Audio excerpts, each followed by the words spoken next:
He has been called many things: a conqueror, a visionary, a god in human form. His empire stretched farther than any before him, his armies unstoppable, his ambition limitless. His name echoed through centuries as the greatest military mind in history. Alexander the Great. But who was the man behind the legend? Beneath the bronze statues and marble busts, beneath the myth of divine destiny, what did he really look like? What drove him to cross deserts, topple empires, and weep because there were no more worlds left to conquer? Let's go back, not to the myths, but to the beginning. Alexander was born in 356 BC in Pella, the capital of Macedonia, a rugged kingdom in northern Greece. His father, King Philip II, was a brilliant general who had transformed Macedonia from a poor, overlooked nation into a rising power. His mother, Olympias, was a princess from Epirus, fierce, passionate, and deeply spiritual. She claimed descent from Achilles himself, and she made sure her son believed it too. Legends say that on the night Alexander was born, lightning struck his father's palace, and the temple of Artemis, one of the 7 wonders of the world, burned down. The soothsayers called it a sign. A child had been born who would destroy Asia. Even as a child, Alexander was different. His tutors described him as curious, restless, and proud, but also fiercely intelligent. When he was only 12, he tamed a wild horse no one else could ride, Bucephalus, the steed that would carry him across continents. His father was so impressed that he reportedly said, "My son, seek a kingdom worthy of you, for Macedonia is too small." And Alexander took those words to heart. His education shaped his destiny. At 13, he was sent to study under the greatest philosopher of his time, Aristotle. The philosopher taught him not just logic and science, but literature, medicine, and ethics. Most importantly, Aristotle planted in him a belief that knowledge and empire were intertwined, that to rule, one must understand the world. But Alexander's childhood was far from idyllic. His parents' relationship was a storm of jealousy and betrayal. Olympias, deeply superstitious, told her son he was no ordinary human, that Zeus himself was his father. Philip, meanwhile, remarried and produced other heirs. Tension at court grew until Alexander fled, fearing for his life. Then, in 336 BC, everything changed. Philip II was assassinated, stabbed at his own daughter's wedding. The killer was caught and killed instantly, but questions lingered. Many suspected Olympias had been involved. Others whispered that Alexander himself had ordered it. Whatever the truth, the young prince acted fast. At just 20 years old, Alexander was crowned King of Macedonia, and within weeks he crushed every rival who dared challenge him. But Alexander wasn't content to rule Macedonia. His father had dreamed of conquering the Persian Empire, the vast superpower that had invaded Greece a century earlier. Now Alexander would make that dream his own. In 334 BC, he crossed the Hellespont, the narrow strait dividing Europe and Asia, with 40,000 soldiers. Before stepping onto the Asian shore, he threw a spear into the ground and declared, "I claim this land by right of conquest." He was only 22. From that moment, a legend was born. The first great battle came at the river Granicus. Facing a Persian army nearly twice his size, Alexander led the charge himself, his helmet shining under the sun, his spear striking with impossible precision. His cavalry smashed through enemy lines like a blade through silk. The Persians broke and fled. Alexander's tactics, speed, and charisma had turned the tide. But it wasn't just victory that defined him. It was what he did afterward. Instead of slaughtering captives or looting cities, he spared the families of his enemies, restored temples, and demanded that his soldiers respect local customs. He wasn't just conquering, he was uniting. To his men, Alexander seemed invincible. To his enemies, he was a force of nature. To himself, he was something more, a man chosen by the gods to reshape the world. After the victory at Granicus, Alexander's campaign truly began to take shape. City after city fell under his command: Sardis, Ephesus, Miletus, each one a jewel added to his growing crown. But his ambition didn't stop at victory. He treated these conquests not merely as spoils of war, but as symbols of civilization. He rebuilt temples, reinstated local rulers, and allowed religious freedom, something unheard of for most conquerors. But Persia was far from defeated.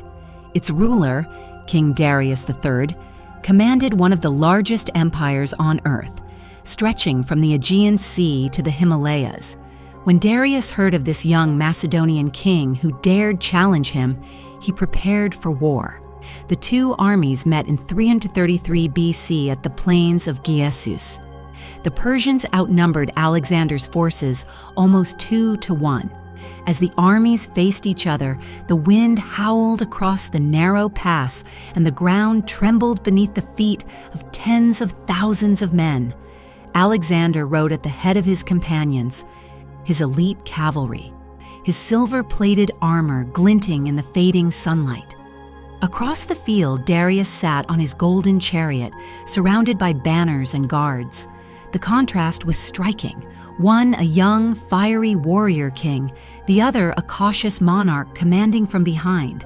When the signal was given, Alexander led his troops straight into the heart of the Persian line. The sound of clashing metal, screaming horses, and breaking shields filled the air. Dust and blood mingled in the chaos. Alexander's tactics, fast, daring, unpredictable, tore through the Persian formation.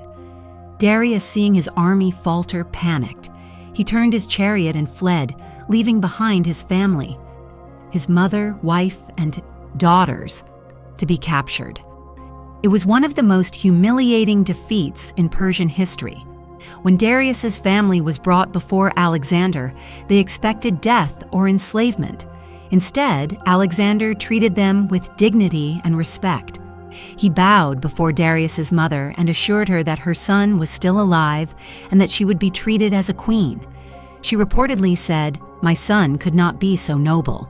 It was then that she realized this man, this conqueror, was something different. That moment marked a shift in Alexander's image. He was no longer seen merely as a conqueror, but as a king of kings, a ruler guided by divine favor. He began adopting Persian customs, wearing their robes, learning their language, and commanding his soldiers to bow before him. Some of his Macedonian generals grumbled, calling it arrogance or betrayal of Greek traditions. But Alexander saw it differently.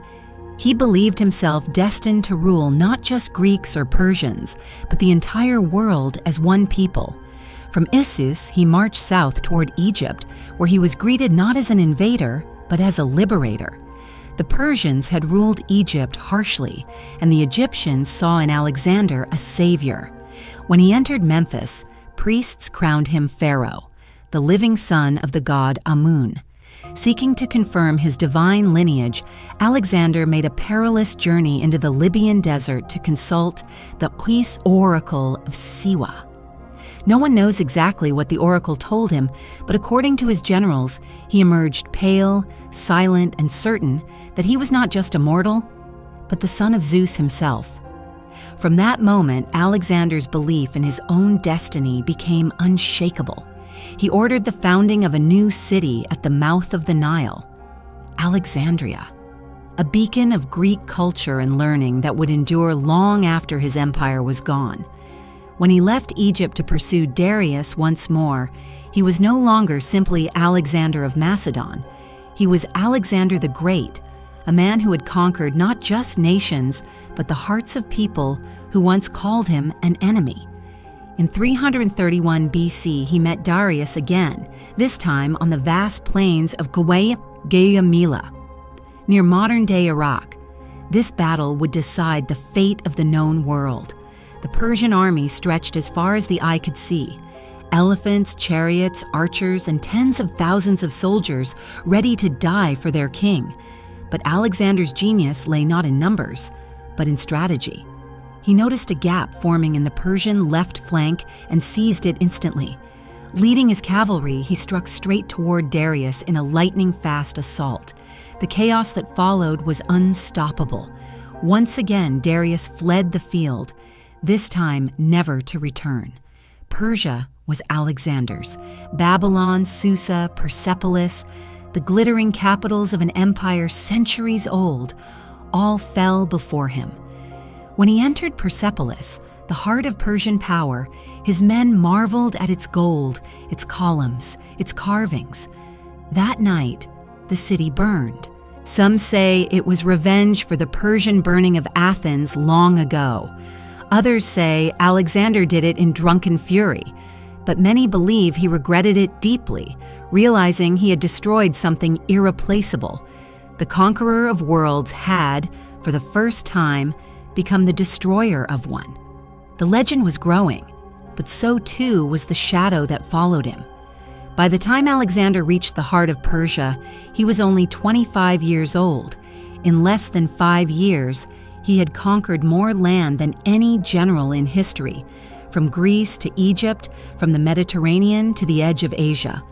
The world lay at his feet, but the man who had once been driven by purpose was now consumed by destiny.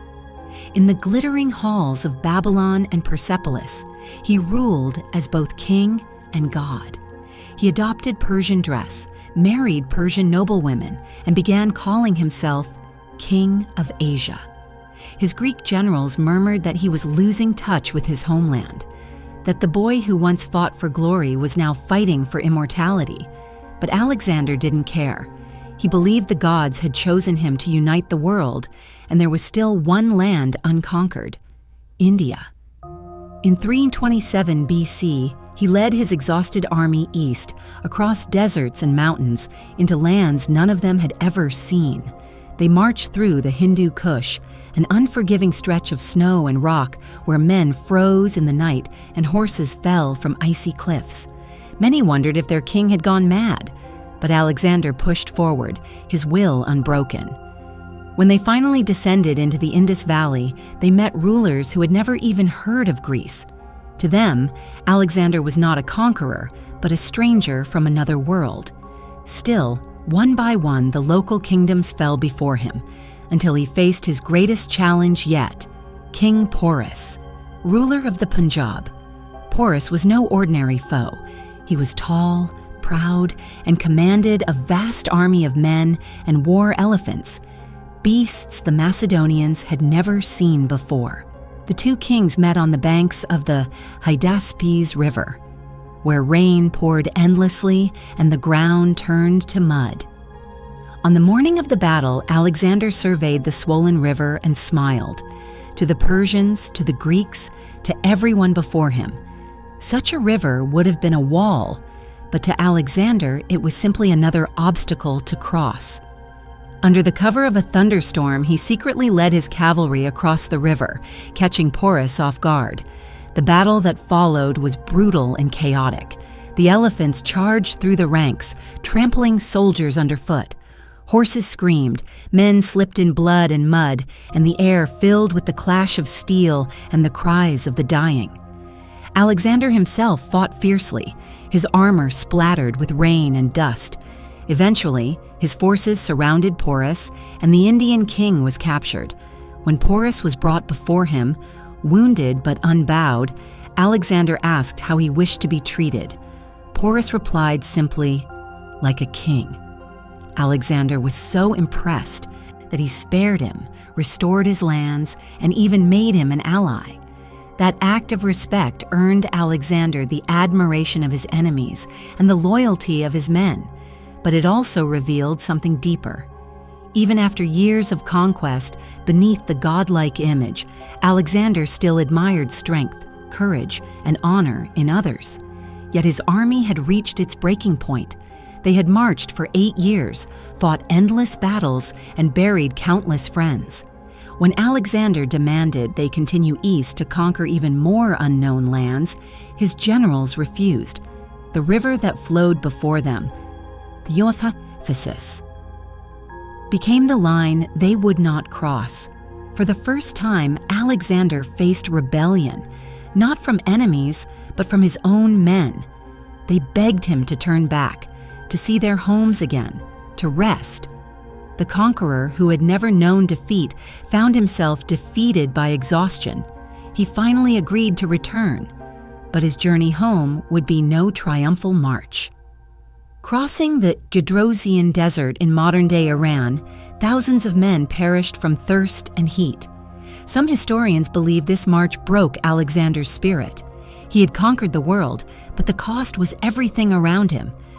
By the time he reached Babylon, the great city that had become his capital, he was 32 years old, still young, still powerful, but no longer immortal.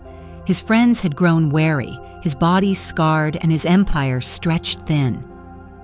In June of 323 BC, after a night of heavy drinking and fever, Alexander fell ill. His voice weakened, his body burned with heat, and for days he could not move. His generals stood at his bedside begging for his final orders. Who would rule his empire after him? He whispered only, "To the strongest." And then, the man who had once been unstoppable, who had crossed deserts, toppled kings, and reimagined the world, closed his eyes for the last time. He had lived only 32 years, yet in that short span he had changed history forever. His death unleashed chaos. His empire, too vast for one ruler, shattered into fragments as his generals fought for power. The dream of a united world dissolved in blood. But Alexander's legend did not die. To the Greeks, he became the model of heroism. To the Persians, he was a storm that could not be contained. To the Egyptians, he was a god who had walked among them. Even centuries later, Roman emperors kept his portrait close, hoping some of his greatness would rub off on them. And yet, for all his fame, no one truly knows what he looked like. Ancient descriptions speak of a man with striking eyes, one blue, one brown, and wavy golden hair that fell like a lion's mane. Statues depict him with a proud tilt of the head, as if forever gazing towards something beyond human reach. Recent facial reconstructions, based on surviving busts and Macedonian skeletal remains, suggest a man both youthful and hardened, high-cheeked, intelligent, and full of restless energy. He may not have been a god, but there was something undeniably magnetic about him. Perhaps that was the secret of his power, not divine blood, but a fire that no one else could match. More than 2,000 years later, his name still stands for ambition, courage, and the dangerous beauty of human greatness. Because Alexander the Great didn't just conquer the world, he conquered time.